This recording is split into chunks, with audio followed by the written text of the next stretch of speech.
Hello दोस्तों, बहुत बहुत स्वागत है आप सभी का हमारे इस यूट्यूब प्लेटफॉर्म पे। और आप सभी जानते हैं कि स्क्रीन पे आपको दिख रहा होगा कि C G P S C prelims 2022-2025 है ना, 60 डे स्ट्रेटजी। आज मैं जब ये वीडियो बना रहा हूँ, आज के दिन लगभग 69 डे हो रहा है यहाँ पे, पर हम लोग 60 डे की स्ट्रेटजी मान के यहाँ से आपको वीडियो दे रहे हैं। कई लोगों ने ये क्वेश्चन किया था कि सर मुझे बुक्स के बारे में बता दीजिए, पढ़ना कैसे है। तो बहुत लोगों को ये वीडियो का इंतजार था, तो लो वो घड़ी आ गई जिसका आप सभी को इंतजार था। और उसी घड़ी के इंतजार में कई लोग मुझे कई दिनों से मैसेज कर रहे थे कि सर मुझे इस पे स्ट्रेटजी की एक वीडियो चाहिए, या कौन से बुक पढ़ें, कैसे पढ़ें, क्या पढ़ें। लगातार क्वेश्चन आ रहे थे, तो आप सभी के सभी क्वेश्चनों का जवाब इसी वीडियो में आपको मिलेगा। ठीक है, तो चलिए शुरुआत करते हैं इस वीडियो की, ज्यादा बकवास न करते हुए। तो सीजीपीएससी प्रीलिम्स 60 डे स्ट्रेटजी आज हम लोग इस पर चर्चा करेंगे। इस पे हम लोग अंदर ये देखेंगे कि इसमें क्या हम करें 60 दिन के अंदर, क्या ना करें, कौन से बुक को फॉलो करें और किस प्रकार अपनी तैयारी को और बेहतर दिशा में कार्य करें। तो चलिए, जो 22 फरवरी को सीजीपीएससी प्रीलिम्स होने वाला है, हमारा एग्जाम कब है? एग्जाम डेट है आपको 22 फरवरी। एग्जाम डेट है आपका 22 फैब। ठीक है, 22 फैब को टारगेट लेकर के हमको आगे तैयारी करना है। आज जो हम वीडियो बना रहा हूँ, जब मैं वीडियो बना रहा हूँ तो आज का डेट है आपका 69 डे लेफ्ट है। ठीक है, 69 डे है आपके प्रीलिम्स के लिए। और जब मेंस के लिए अगर देखें तो मेंस के लिए है 151 डे। ठीक है, आज से अगर मेंस देखें तो 151 डे। तो ये समझ के चलो आपके आपका प्रीलिम्स और मेंस इसके साथ ही तैयार होगा। और कैसे तैयार होगा, इसी के बारे में आज हम लोग चर्चा करने वाले हैं। चलिए शुरुआत करते हैं आज के वीडियो को। और आज के वीडियो शुरुआत करने से पहले पहले बता देता हूं कि बुक लिस्ट से पहले हम ये जानेंगे कि हमें 60 दिनों में क्या करना है और क्या नहीं करना है। जैसे आपके स्क्रीन में दिख रहा होगा डूज एंड डोंट्स। ठीक है, तो सबसे पहले हम लोग देखते हैं कि हमें 60 दिन में करना क्या है। ठीक है, 60 दिन में कैसे, और मतलब हमारे पास तो है 69 डे, पर 9 डे को हम ये मान के चल रहे हैं, हम 60 दिन के हिसाब से वीडियो बना रहे हैं। तो 60 दिन में हम क्या कर सकते हैं? ठीक है, देखो हमारे पास अभी टाइम है, और जो पुराने स्टूडेंट हैं और नए स्टूडेंट हैं, दोनों के लिए ये वीडियो बना रहा है। तो जो पुराने स्टूडेंट हैं उनके लिए तो ये रिवीजन हो जाएगा, लेकिन जो नए स्टूडेंट हैं उनको क्या करना चाहिए, अभी थोड़ा डीप में अध्ययन करना चाहिए और उनको रोज पीवाईक्यू लगाना चाहिए। पुराने स्टूडेंट के लिए अच्छी चीज ये होती है कि उनका सब कुछ पढ़ा हुआ होता है, उनको रिवीजन करना होता है। लेकिन जो नए स्टूडेंट होते हैं वो हताश हो जाते हैं कि सर कैसे करें, क्या पढ़े, कई लोगों का कोर्स कंप्लीट नहीं हो रहता है और एग्जाम पास रहता है। तो इन सब चीजों के लिए आगे मैं चर्चा करूंगा। पहले हम ये जान लेते हैं कि 60 दिन में हमको करना क्या है और क्या नहीं करना है। तो 60 दिन में सबसे पहले देखो हमारे पास डूज में पहला पॉइंट्स है, हमको 15 जनवरी तक कम से कम मेंस पेपर के जो पेपर वन है, पेपर वन में क्या आता है, हिंदी और छत्तीसगढ़ी। ठीक है, पेपर थ्री में आपका छत्तीसगढ़ का इतिहास और भारतीय इतिहास प्लस संविधान। ठीक है, पेपर फोर में आपका मैथ्स और रीजनिंग वाला पार्ट है। ठीक है, साइंस टेक्नोलॉजी वाला पार्ट है। पेपर फाइव में आपका भूगोल है और इकोनॉमिक्स यानी अर्थव्यवस्था है, छत्तीसगढ़ का भूगोल, भारत का भूगोल, अर्थव्यवस्था। पेपर सिक्स में आपका जनजाति पढ़ना है आपको और भारतीय दर्शन। तो कम से कम सीजीपीएससी प्रीलिम्स के साथ आपका ये चार पेपर का लगभग 60% 70% टॉपिक मेंस का यहाँ पे कवर हो जाता है। अगर आप अभी से थोड़ा डीप अध्ययन करोगे तो जो पहली बार वाले हैं, जो पहली बार प्रीलिम्स दिला रहे हैं या जिनका दूसरा तीसरा होगा, वो भी ये वीडियो देख रहे होंगे। तो आप क्या करना, अभी 15 जनवरी तक कम से कम मेंस पेपर के हिसाब से डीप अध्ययन करो। और इस पे रोज क्या करना, ऑब्जेक्टिव लगाना। जैसे मान लो मैं सुबह इतिहास का क्या पढ़ रहा हूँ, इतिहास पढ़ रहा हूँ। ठीक है, सबका अपना अपना शेड्यूल होगा। शेड्यूल के हिसाब से लगभग 8 से 10 घंटे आप सब पढ़ रहे होंगे, जैसा मैं मान के चल रहा हूँ। तो आप जैसे सुबह हिस्ट्री पढ़ रहे हो, तो शाम को आपका उसका ऑब्जेक्टिव लगाना। ऐसा है कि कई लोग क्या करते हैं, अभी हिस्ट्री पढ़े तो तुरंत उसका ऑब्जेक्टिव लगाना शुरू करेंगे। तो होता क्या है कि आप जैसे आप पढ़े और तुरंत ऑब्जेक्टिव जब लगाओगे, तो तुरंत सारी सारी क्वेश्चन क्या होता है, बनना शुरू हो जाता है आपसे। लेकिन जब माइंड क्या होता है, थोड़ा देर ब्रेक करके आप जब लगाओगे, तब माइंड आपका करके सोचेगा, काम करेगा। क्योंकि तुरंत आप ऑब्जेक्टिव लगाओगे तो माइंड एक्टिव रहता है और उसको क्या करता है, कैच कर लेता है। लेकिन अब कुछ देर बाद क्या होता है, आप इंसान की प्रवृत्ति है और वो भूल जाता है। तो जब आप कुछ समय के बाद, जैसे आप सुबह पढ़ रहे हो तो शाम को ऑब्जेक्टिव लगाओ, या शाम को पढ़ो तो सुबह ऑब्जेक्टिव लगाओ, या फिर दोपहर में लगा लो। मतलब कुछ देर उसमें गैप दो और गैप देने के बाद उसमें ऑब्जेक्टिव लगाओ। ऑब्जेक्टिव लगाने से क्या होगा, आपका डिस्क्रिप्शन दिया होता है, उसमें क्या करोगे, आप पढ़ोगे। उसके बाद क्या होगा, आपका वो चीजें फिर रिकॉल होंगी। तो आप बीच में गैप दो। और जैसे आप हम कई स्टूडेंट क्या करते हैं, जैसे मान लो अभी भूगोल पढ़ रहे हैं और भूगोल के बाद साइंस पढ़ना शुरू कर देते हैं, तो सब जो आपका तालमेल नहीं होता सब्जेक्ट में। जैसे अभी आप भूगोल पढ़ रहे हो, तो इंडिया भारत का भूगोल, इधर छत्तीसगढ़ का भूगोल पढ़ो जस्ट, क्योंकि देखो भारत में जो संरचना पाई जाती है, वही संरचना हमारे छत्तीसगढ़ में भी है। जैसे हिस्ट्री पढ़ रहे हैं, हिस्ट्री जो है, इंडियन हिस्ट्री में अंग्रेज आए, तो अंग्रेज भारत से आए, है ना? मतलब ब्रिटेन से भारत आए और भारत से छत्तीसगढ़ में आए। तो आप जब वहाँ का इंसिडेंट पढ़ोगे, वहाँ घटनाएँ पढ़ोगे, वही घटनाएँ हमारे छत्तीसगढ़ में जुड़ती हैं। तो जैसे आप इंडियन ज्योग्राफी पढ़ते हो, तो साथ में छत्तीसगढ़ ज्योग्राफी पढ़ा करो। जैसे आप इंडियन हिस्ट्री पढ़ते हो, तो छत्तीसगढ़ का हिस्ट्री पढ़ा करो। जैसे आप इंडियन इकोनॉमी पढ़ते हो, छत्तीसगढ़ की इकोनॉमी पढ़ा करो। इससे क्या होगा, चीज़ें क्या होंगी, जुड़ जाएँगी और चीज़ें कनेक्ट होंगी। छत्तीसगढ़ और इंडिया, है ना? जैसे अभी आप हिस्ट्री पढ़ रहे हो और थोड़ी देर बाद आप इकोनॉमिक्स पढ़ोगे, तो हिस्ट्री और इकोनॉमिक्स का कोई रिलेशन नहीं है, ठीक है? इससे क्या होता है कि चीज़ें क्या होती हैं, ज़्यादा समय तक आपको कैप्चर करेंगी। छत्तीसगढ़ और इंडियन दोनों एक साथ आपका एक साथ कवर होगा। जैसे आप छत्तीसगढ़ का मान लो हिंदी में भी देख रहे हैं, हिंदी में अगर आप देखते हैं, पर्यायवाची शब्द पढ़ रहे हैं, तो छत्तीसगढ़ी का भी वैसे पढ़ लिया करो, ठीक है? छत्तीसगढ़ में समास संधि पढ़ रहे हो, तो हिंदी में समास संधि पढ़ लिया करो। पैरेलल, ठीक है? ताकि आपकी जो चीज़ें हैं, एक साथ दोनों क्या हो, चलते रहे और एक साथ तैयारी हो। क्योंकि हमारे पेपर में 50 नंबर का इंडियन सेक्शन आता है, 50 नंबर का छत्तीसगढ़ सेक्शन आता है। आपका दोनों तैयारी पैरेलल चलेगा, ठीक है? तो अभी हम लोग डूज़ में पहला पॉइंट देखें कि 15 जनवरी तक हमको क्या पढ़ना है, मेंस पेपर 1 यानी जिसमें हिंदी छत्तीसगढ़ी है, पेपर 3, पेपर 4, पेपर 5, पेपर 6, इसको हमको क्या करना है, तैयार करना है और साथ में क्या करना है, हमको ऑब्जेक्टिव लगाना है, ठीक है? तो ये आपका मेंस का पेपर भी तैयार होगा, सीजीपीएस से प्रीलिम्स भी तैयार होगा, ठीक है? प्रत्येक दिन कम से कम 100 मिनिमम ऑब्जेक्टिव लगाइए। जिस सब्जेक्ट का आप अध्ययन कर रहे हैं, उसका कम से कम 100 ऑब्जेक्टिव आपको अभी से लगा के चलना है, ठीक है? पर डे इंडियन सेक्शन का 100, छत्तीसगढ़ सेक्शन का 100, कम से कम मिनिमम, ठीक है? और क्या लगाना है आपको, पीवाईक्यू लगाना है, ठीक है? मस्ट है ये। आप पढ़ाई कितना भी करो, पर पीवाईक्यू लगाना जरूरी है। देखो प्रीलिम्स का एग्जाम होता है ऑब्जेक्टिव पैटर्न, ठीक है, समझना। मेंस का एग्जाम होता है सब्जेक्टिव पैटर्न, ठीक है? तो प्रीलिम्स एग्जाम में ऑब्जेक्टिव लगाना जरूरी है, मेंस के एग्जाम में सब्जेक्टिव यानी लिखना जरूरी है और इंटरव्यू जब होता है तब हमको बोलना जरूरी है। समझ रहे हो ना? तो प्रीलिम्स, मेंस और इंटरव्यू सबका अलग अलग पैटर्न है। इसलिए बोल रहा हूँ कि प्रीलिम्स का फैक्ट को हम मेंस में लिखेंगे, इसलिए अभी थोड़ा सा डीप अध्ययन करके जब पढ़ लेंगे तो ये मेंस में भी फैक्ट हमारा काम आ जाएगा, क्योंकि मेंस इस बार मई में है और 15 दिन पहले है, तो सॉरी 15 मई को है, एक महीना पहले हो जा रहा है, जैसे पहले जून में होता था। तो अभी आपके पास समय कम है, समय कम है, इसलिए आप अभी से क्या करोगे, मेंस के हिसाब से पढ़ लोगे तो आपका प्रीलिम्स भी तैयार हो जाएगा और मेंस तो तैयार भी हो जाएगा, है ना? सब्जेक्टिव ऑब्जेक्ट मतलब फैक्चुअल चीजें तैयार हो जाएंगी। तो कम से कम आपको रोज पढ़ने के बाद क्या करना है, 100 ऑब्जेक्टिव लगाना है। इंडिया सेक्शन का पीवाईक्यू क्या लगाओगे, इंडिया सेक्शन का और सीजी सेक्शन का, ठीक है? जो भी आप पढ़ोगे, ठीक है? इतिहास, संविधान, भूगोल, अर्थव्यवस्था, जो कोई पढ़ोगे उसका ऑब्जेक्टिव लगाना है। नेक्स्ट में आपको करना क्या है, मॉक टेस्ट। मॉक टेस्ट जरूर लगाएं, ठीक है? क्योंकि देखो एग्जाम हॉल में जो हम गलती करके आते हैं, उस गलती को हमको एग्जाम में पहले कर लेना है।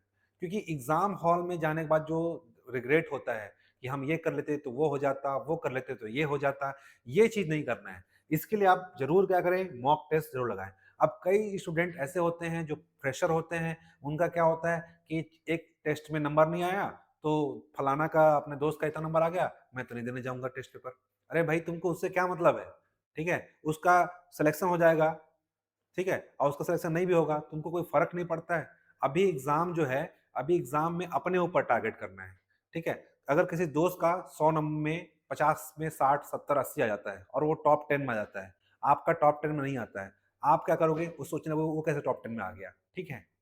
तो ये काम नहीं करना है। आपका जो कंपटीशन है आपके खुद से है, आपका कंपटीशन आपके खुद से है। आप अपने बारे में सोचो कि मैं इस बार इस टेस्ट में मैं टॉप 50 में आया या फिर टॉप 100 में आया, तो अगली बार मुझे टॉप 50 में आना है, क्योंकि एक ही बार में सीढ़ी नहीं चढ़ सका जा सकता, ठीक है?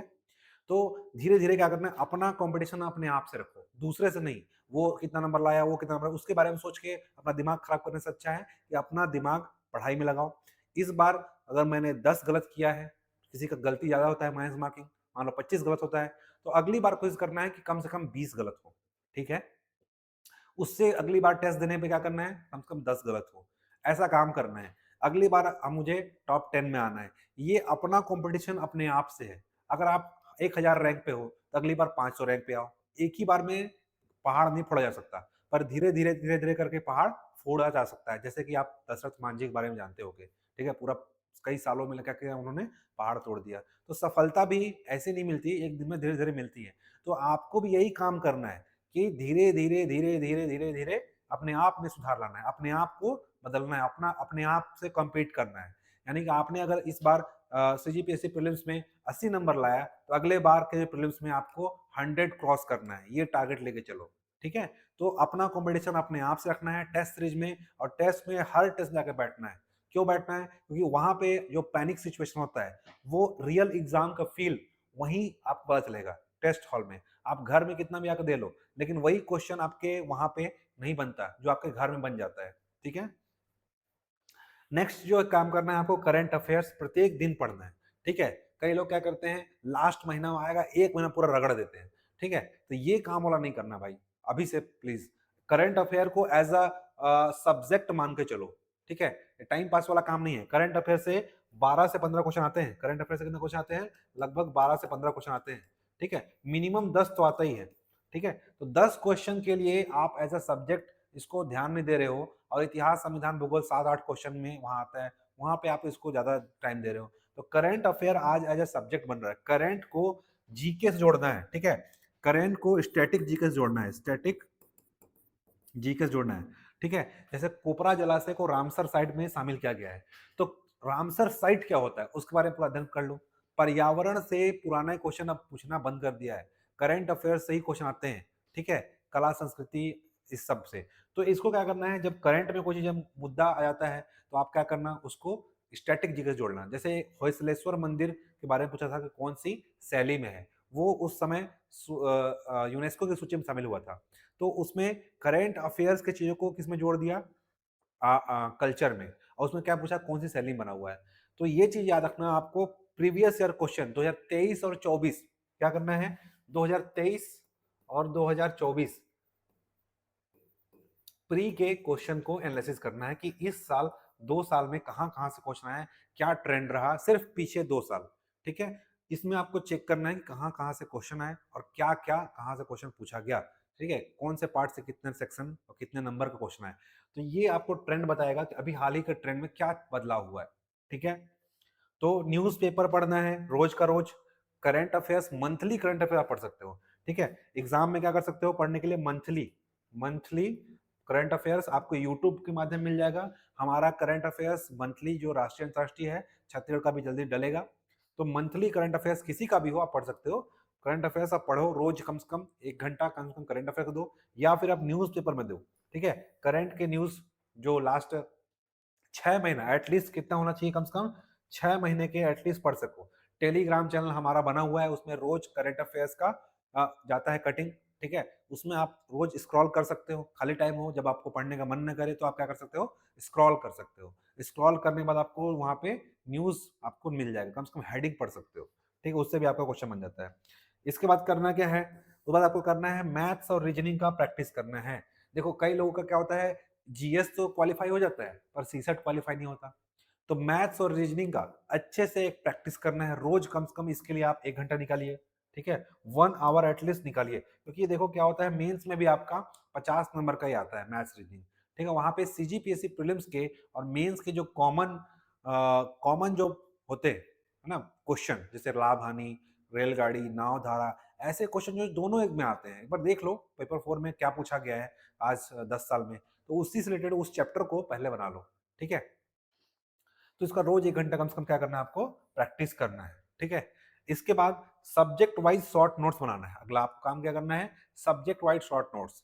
मतलब आप जिस चीज को आप भूल रहे हो सिर्फ उसी का नोट्स बना कर रखो, या फिर आपको लगता है कि ये बहुत सारे थ्योरी फॉर्म में है, उसको चार्ट वाइज, ग्राफ वाइज या पाई चार्ट फॉर्म में या शॉर्ट नोट जैसे भी हो, आप उसको क्रिस्प करके लास्ट टाइम एग्जाम के लिए आप रिवाइज कर सको, ऐसा उसको बनाना है, ताकि वो आपको मेंस में भी काम आएगा। तो ऐसे नोट्स बनाओ ताकि वो chart, bar graph, pie chart, Venn diagram, इस तरीके के यूज करके आपको क्या करना है, एक शॉर्ट नोट्स बना लेना है, जिससे क्या होगा, आपके लास्ट टाइम तैयारी में वो काम आएगा और रिवीजन भी जल्दी हो जाएगा। ठीक है। सब्जेक्ट वाइज बनाना है वो भी, ठीक है। एक स्पाइरल कॉपी ले लो, उसमें शॉर्ट नोट्स सब्जेक्ट वाइज उसमें लिखा होना चाहिए, हिस्ट्री का अलग, ज्योग्राफी का अलग, और उसमें बीच में वो लगा लिया करो, ठीक है, स्टिकी नोट्स, ताकि उसमें पता चले कि आपको पता चले, खोजते रहेगा इतिहास कहाँ है, संविधान कहाँ है, भूगोल कहाँ है। स्टिकी नोट्स रहेगा तो आप क्या कर सकते हो उसमें, कहाँ पे आपका इतिहास है, कहाँ पे संविधान है, कहाँ पे भूगोल है, वो दिखते रहेगा ऊपर सामने, ऊपर कलर वाइज कर लेंगे या उसमें लिख लग सकते हैं। तो सब्जेक्ट वाइज शॉर्ट नोट बनाना, ये आपके मेंस में भी काम आएगा, ठीक है। मैं ऐसा बनाया था मेंस में।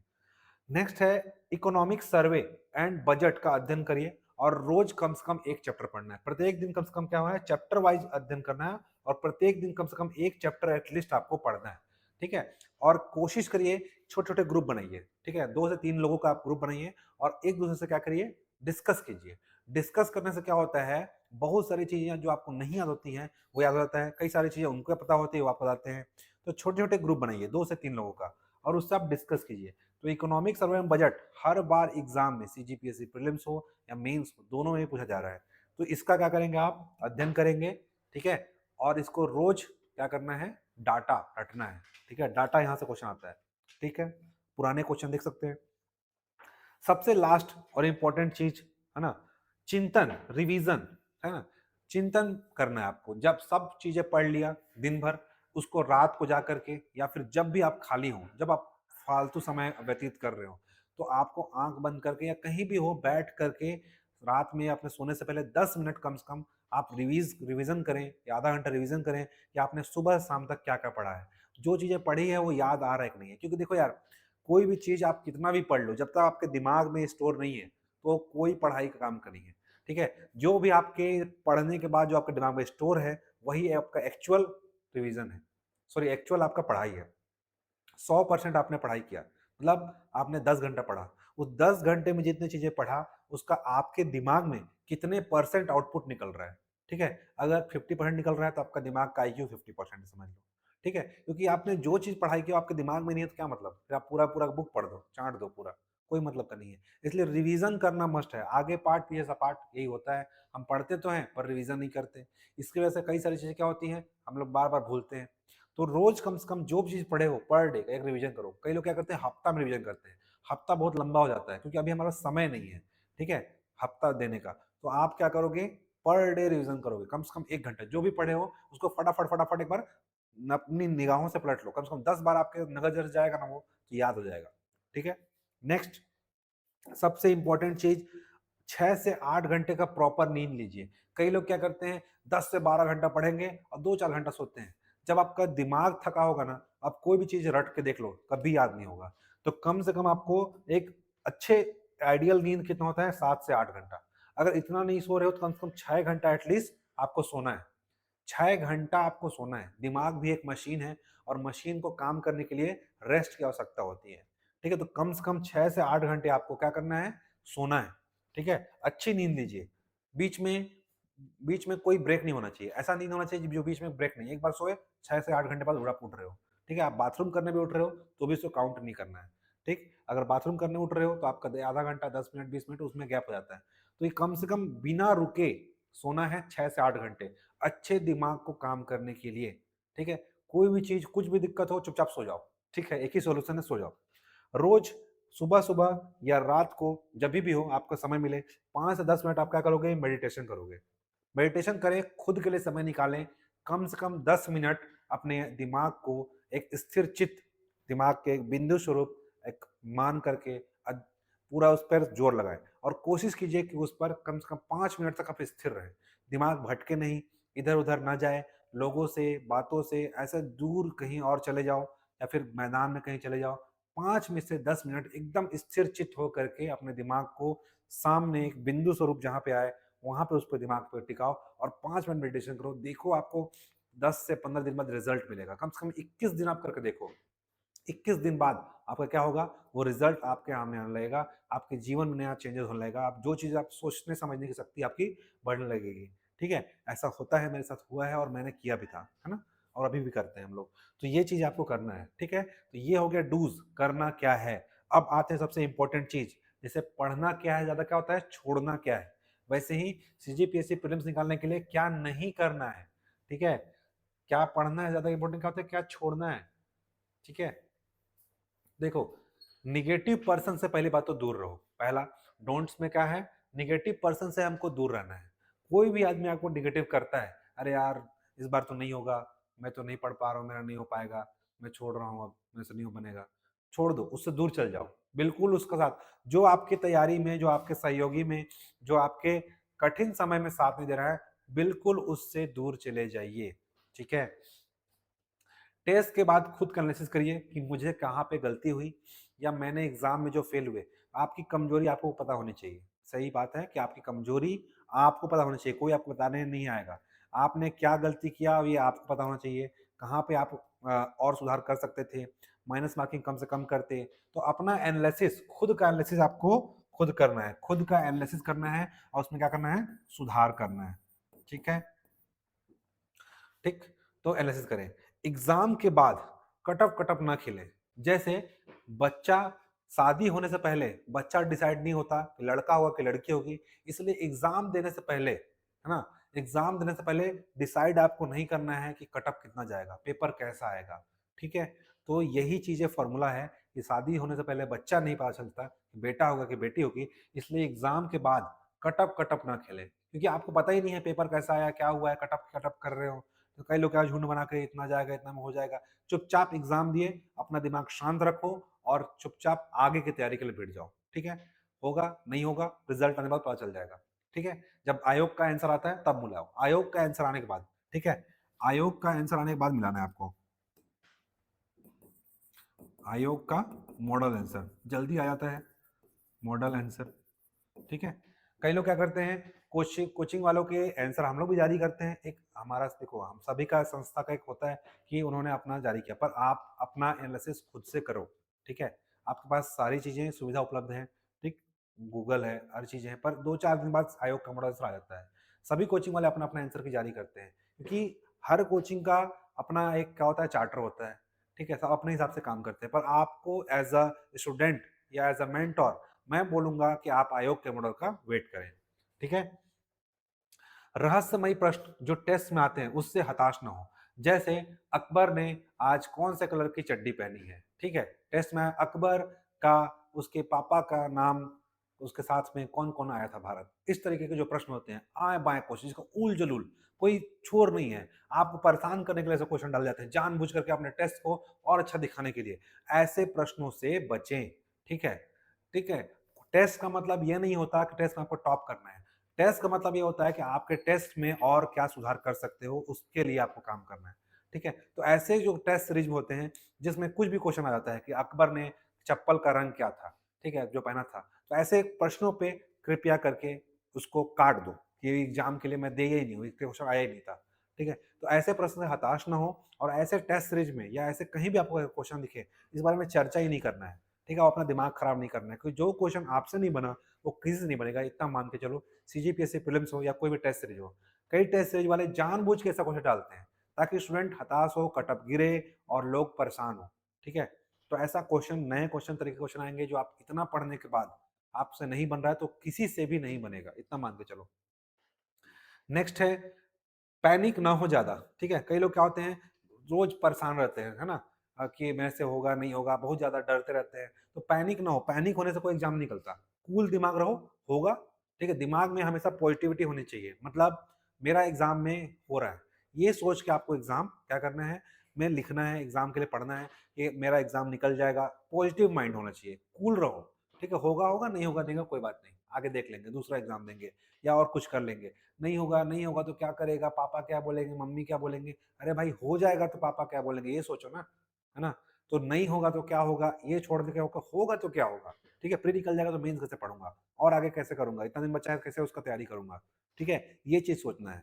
नेक्स्ट है, पढ़ाई जिस दिन नहीं होता उस दिन के बारे में ज्यादा ना सोचें। जैसे कई बच्चे क्या करते हैं कि एक दिन पूरा फुल पढ़ ले 10 से 12 घंटे, दूसरे दिन पढ़े ही नहीं, लास्ट में 2 घंटा पढ़ाई हुआ और बोलेंगे अरे यार आज कुछ पढ़ाई नहीं हुआ मेरा, है ना। दिमाग दिन भर क्या चल रहा है, कुछ पढ़ाई नहीं हुआ, कुछ पढ़ाई नहीं हुआ, दिन भर वही चलते रहता है, 2 घंटा पढ़ के। ठीक है। अब टाइम पास, आज सर दर्द कर रहा है, तो एक ही दिन में पूरा 12 घंटा नहीं पढ़ना है, कंटिन्यूटी रखना है।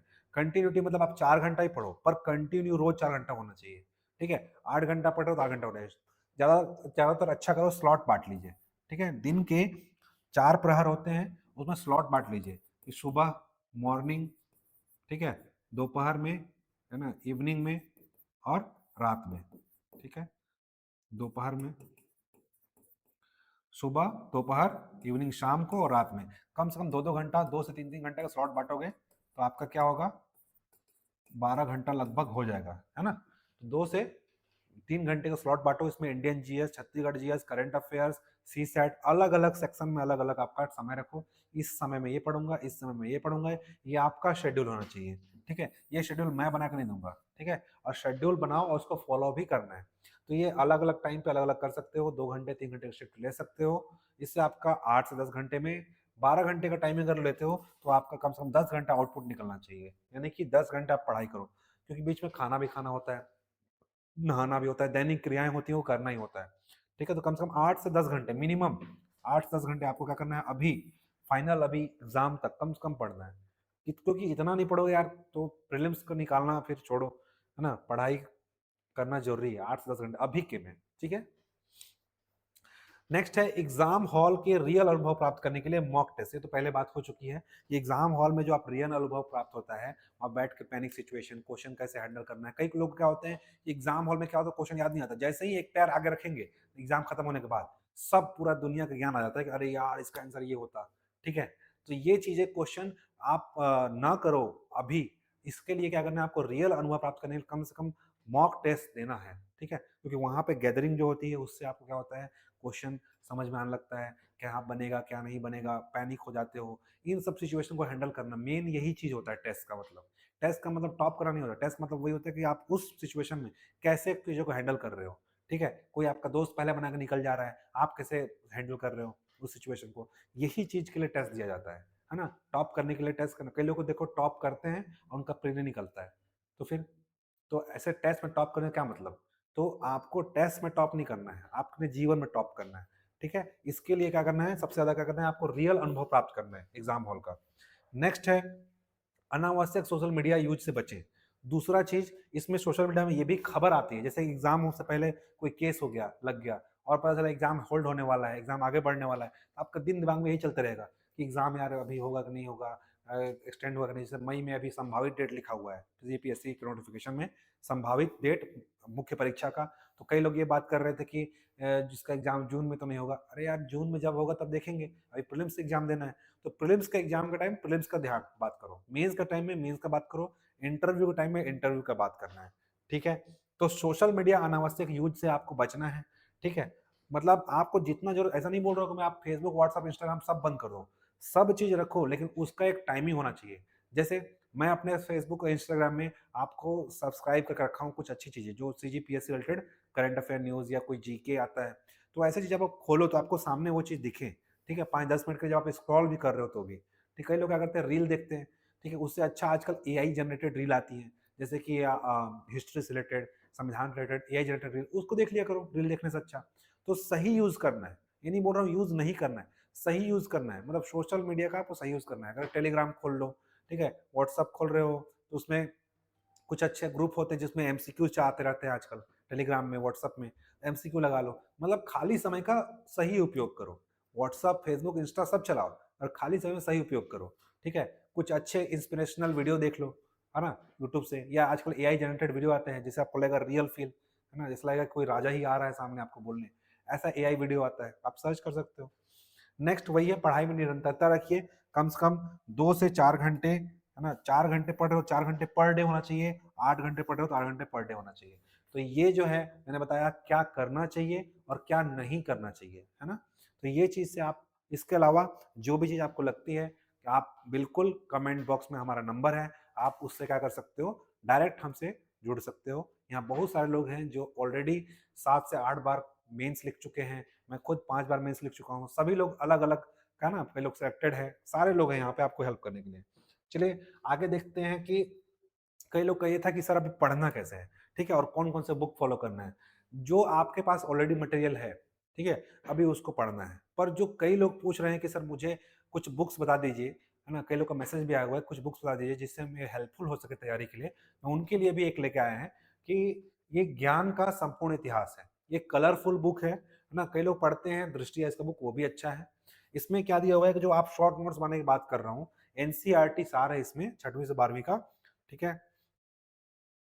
ये ऑलरेडी इसमें दिया हुआ है चार्ट फॉर्म में, पिक्चराइज फॉर्म में, है ना, ये सब बना करके जो मैं बोलना चाहता था कि आप शॉर्ट नोट्स बनाओ, ऑलरेडी इसमें दिया हुआ है। तो आपको अलग से कोई मेहनत करने की आवश्यकता नहीं है, देख सकते हो आप, ठीक है, ऑलरेडी चार्ट फॉर्म में दिया हुआ है। तो इसे आसान करना याद, ऐसे ही नोट्स बनाना है आपके मेंस के लिए या प्रीलिम्स के लिए। इसी को मैं बोल रहा था कि इस तरीके का आप जब करते हो तैयारी, तब आपको क्या होता है कि समय में क्रिस्प हो जाती है चीजें, और तैयारी करने का जो सही तरीका होता है यही होता है, ठीक है। तो ये इस तरीके का आपको क्या करना है, शॉर्ट नोट्स बनाना है, और ये ऑलरेडी इस बुक में दिया हुआ है, तो आपको समय बचेगा। देखो इस तरीके दिया हुआ है, तो इसी तरीके का आपको शॉर्ट नोट्स बनाना है, ठीक है ना, ऑलरेडी दिया हुआ है, देखो बॉक्स बॉक्स बना करके, ये चार्ट फॉर्म में, है ना, इस तरीके का, ठीक है। मैप में पढ़ रहे हो तो मैप में पढ़ सकते हो, अध्ययन कर सकते हो इसे मैप में बना करके। ये संतों का है, कब कब कौन कौन आए, ऐसे क्वेश्चन आते हैं एग्जाम में। तो ये सब चीज़ें आपके लिए क्या है, ऑलरेडी इजी करके दे दिया ये बुक, ठीक है, इसलिए ये मुझे अच्छा लगता है। इसके अलावा भारतीय इतिहास और राष्ट्रीय आंदोलन संबंधित दृष्टि का क्विक बुक आता है, ये भी बेस्ट है बुक, आप इसको भी पढ़ सकते हैं, ठीक है। एक ज्ञानचंद यादव बताया। दूसरा आपका भूगोल का है, ये भूगोल के लिए महेश कुमार बर्णवाल की एक बुक आती है, ये प्रीलिम्स के लिए ज़्यादा अच्छा बुक मुझे लगता है, कि आपके इसमें भी सेम वैसे ही आपका क्या कर दिया, शॉर्ट नोट्स जैसे बना के दे दिया है, आप इसको पढ़ सकते हैं, नया एडिशन है। नेक्स्ट है इसी में मेंस के लिए, अगर आप मेंस का तैयारी करना चाहते हैं तो भारत का भूगोल पेरियार पब्लिकेशन का आता है, अरविंद कुमार जी का पेरियार भारत का भूगोल, ये आपके मेंस के लिए काम आता है। इसमें मेंस के लिए आपका सब्जेक्ट वाइज, मतलब सॉरी टॉपिक वाइज यहाँ पे क्या दिया, जो हमारे मेंस में सिलेबस में उसी तरीके का इसमें बुक में लिख के दिया हुआ है ना, शब्दों में, अच्छे शब्द हैं इनमें, तो इसको आप फॉलो कर सकते हो मेंस के लिए। प्रीलिम्स के लिए वर्णमाला यूज कर सकते हो, प्री कम मेंस दोनों चाहो, अगर एक बुक लेना चाहो तो इसको ले सकते हो। नेक्स्ट है आपका भारत का जो था, सभी जानते हैं संविधान का बाप कहा जाता है एम लक्ष्मीकांत को, जो इंग्लिश वाले हैं, 8 एडिशन आया हुआ है हिंदी मीडियम वाले, ये अभी सबसे अपडेटेड बुक है। और इस बुक को जो नहीं पढ़ सकते, ठीक है, बहुत मोटी बुक होती है, तो इसके एवज में आपका ये आपका आता है दृष्टि का भारतीय संविधान और राज्य व्यवस्था, जो लक्ष्मीकांत नहीं पढ़ सकते, इसको पढ़िए जरूर, ठीक है। शॉर्ट एंड क्रिस्प में इसमें दिया हुआ है, हालांकि इसके वर्ड छोटे होते हैं, फिर भी आपको ये पढ़ना चाहिए, ठीक है। एक पतली सी बुक है, ज़्यादा मोटी नहीं है, तो आप इसको पढ़ सकते हैं, क्विक बुक है, आपके सारे क्वेश्चन और आंसर इससे लग जाएंगे, सीजीपीएससी प्रीलिम्स आराम से आप निकाल सकते हो। नेक्स्ट है लूसेंट, इससे आपको दो चीज़ें पढ़नी है, ठीक है। एक तो आपको पढ़ना है इकोनॉमिक्स, इकोनॉमिक्स, और दूसरा पढ़ना है साइंस। इसमें सामान्य ज्ञान, ये कंप्लीट बुक है, इसमें ना इतिहास, संविधान, भूगोल सारी चीजें हैं, पर आपको इससे क्या पढ़ना है, इकोनॉमिक्स पढ़ना है और साइंस पढ़ना है। साइंस जो है वन लाइनर फॉर्म में इसमें दिया हुआ है, और हमको फैक्चुअल पूछता है एग्जाम में। इकोनॉमिक्स में आप कुछ चुनिंदा चैप्टर ही पढ़ोगे, जैसे गरीबी पढ़ लेना, बेरोजगारी पढ़ लेना, इस चैप्टर सब नहीं पढ़ना है। राष्ट्रीय आय पढ़ लेना, राष्ट्रीय आय, बजट पढ़ लोगे, बजट, बैंकिंग, ठीक है, राजकोषीय घाटा, राजकोष संबंधित, राजकोषीय, ठीक है, राजकोष संबंधित, मतलब ये इसमें आ जाएगा, बजट में आ जाएगा। तो गरीबी, बेरोजगारी, राष्ट्रीय आय, बजट, बैंकिंग, ठीक है, इस तरीके के अर्थव्यवस्था के क्षेत्र, अर्थव्यवस्था के क्षेत्र पढ़ना है, कृषि, उद्योग, सेवा, और इन सब में क्या करना है, पूरा अपडेटेड, अपडेटेड इकोनॉमिक सर्वे से प्लस बजट से इसको अपडेट करना है। जैसे आप बैंकिंग में रेपो रेट पढ़ोगे तो वर्तमान में करंट रेपो रेट कितना है, जैसे प्रति व्यक्ति आय कितना है, ये सारा इसमें अपडेट होना चाहिए। जैसे गरीबी में वर्तमान में गरीबी परसेंट कितना है, ये चीज आपको पता होना चाहिए। क्यों पता होना चाहिए, क्योंकि इसमें जो है थ्योरी बुक है, हर साल अपडेट, आप हर साल नया इकोनॉमिक्स नहीं ले सकते, थ्योरी चेंज नहीं होगा, ठीक है। जैसे लकड़ा वाला समिति ने कितनी बताई थी, तो वो अपना रिपोर्ट पेश कर चुके हैं, लेकिन वर्तमान में गरीबी कितना है ये आपको पता होना चाहिए। ये करंट होता है, इकोनॉमिक्स मतलब करंट, थ्योरी बहुत कम पूछा जाता है एग्जाम में, तो इसको पढ़ोगे आप। साइंस में, साइंस तो बदलता नहीं है, तो साइंस लूसेंट का जो है प्रीलिम्स के लिए काफी है इतना। चलिए अब आते हैं, ये इंडियन जीएस हो गया। छत्तीसगढ़ जीएस के लिए अभी हाल ही में पंचायती राज का बुक निकला है, और ये ज्योग्राफी का बुक निकला है।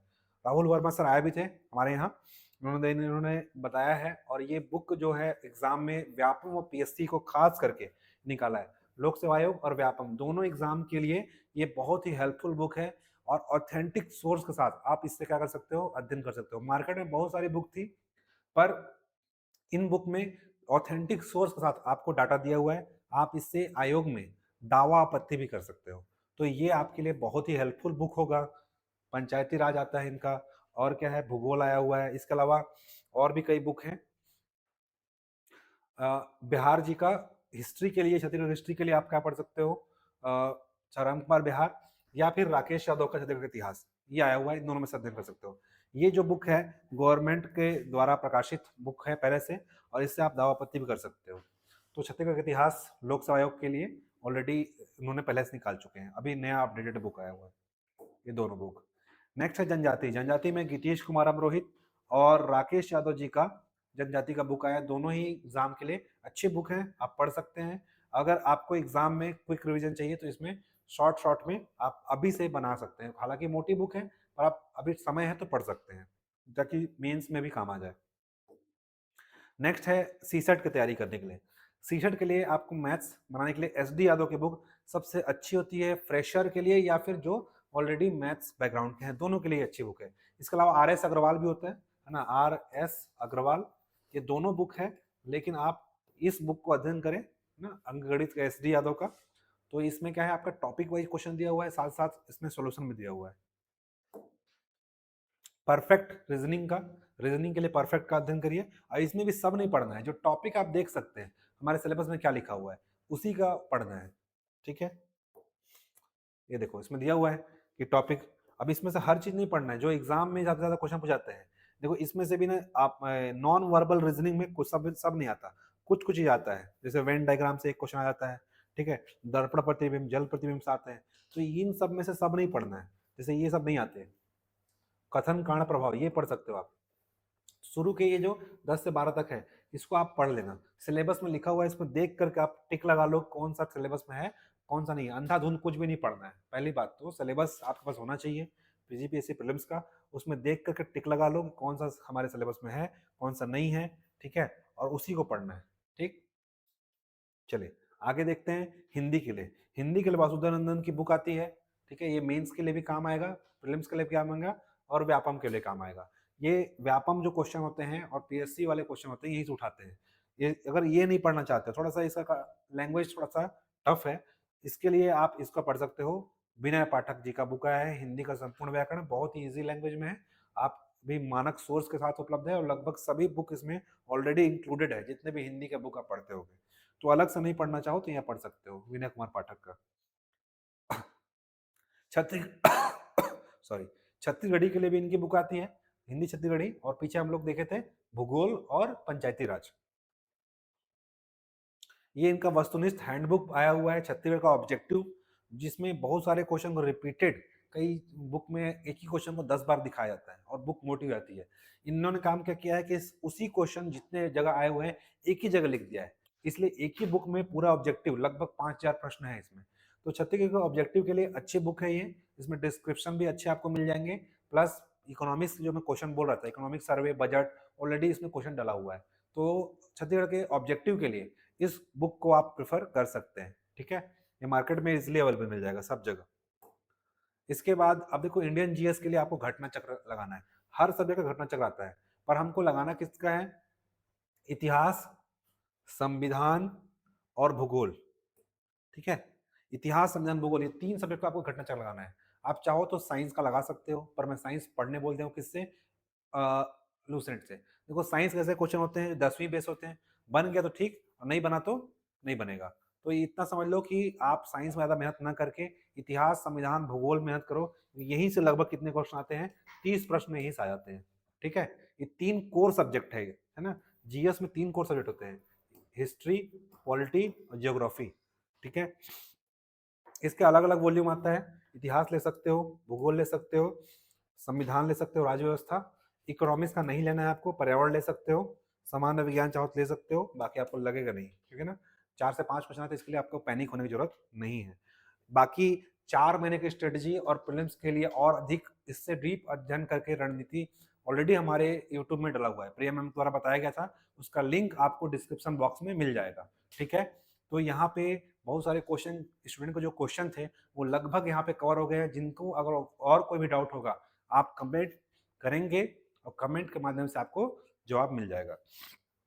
चलिए, हमारे द्वारा राज्य में सबसे न्यूनतम फीस में ऑनलाइन एंड ऑफलाइन तैयारी कराई जा रही है और लगभग हमारे छत्तीसगढ़ में अभी जितने स्टूडेंट हैं, है ना, हमारे लाइव क्लास से जुड़ सकते हैं। अब लाइव की सुविधा है, आप बस्तर में हो, सुकमा में हो या बलरामपुर में हो या मनेन्द्रगढ़ में हो या आप महासमुंद के किसी भी कोने में हो, गरियाबंद से पढ़ रहे हो या राजनांदगांव से पढ़ रहे हो, आप कहीं से भी हमसे लाइव जुड़ सकते हैं। उत्तर से दक्षिण, पूरब से पश्चिम, किसी भी दिशा में, बीजापुर से लेकर के जशपुर तक कोई भी व्यक्ति हमसे लाइव जुड़ सकता है। इससे आपकी सुविधा क्या होगी, जो हमारे रियल जो टीचर होते हैं सामने बैठते हैं पढ़ाते हैं, वो उनसे आप डायरेक्ट इंटरेक्ट कर सकते हो। रिकॉर्डेड तो मिलेगा ही मिलेगा, लाइव भी मिलेगा, रिकॉर्डेड प्लस लाइव। ऑफलाइन वालों के लिए यहाँ पे बिलासपुर में क्लासेस अवेलेबल है, हमारा सिर्फ बिलासपुर ही ब्रांच है, तो ऑफलाइन में लिमिटेड सीट होती है और आप आकर के ऑफलाइन अटेंड कर सकते हो। ऑफलाइन के साथ अच्छी बात यह है कि आपको ऑनलाइन एक्सेस मिल जाता है, ऑफलाइन के साथ ऑनलाइन फ्री होता है। हमारे द्वारा संचालित कोर्स अभी क्या है, सीजीपीएससी प्री कम मेंस, शिक्षक भर्ती और सीजी टेट की क्लास चल रही है, सीजीपीएससी प्री की कक्षाएं चल रही हैं, सीजी व्यापक की कक्षाएं चल रही है, मेंस आंसर राइटिंग जो अभी नेक्स्ट शुरू होगा शॉर्ट टर्म, सीजीपीएससी प्री का टेस्ट सीरीज हमारे यहाँ चल रहा है अभी।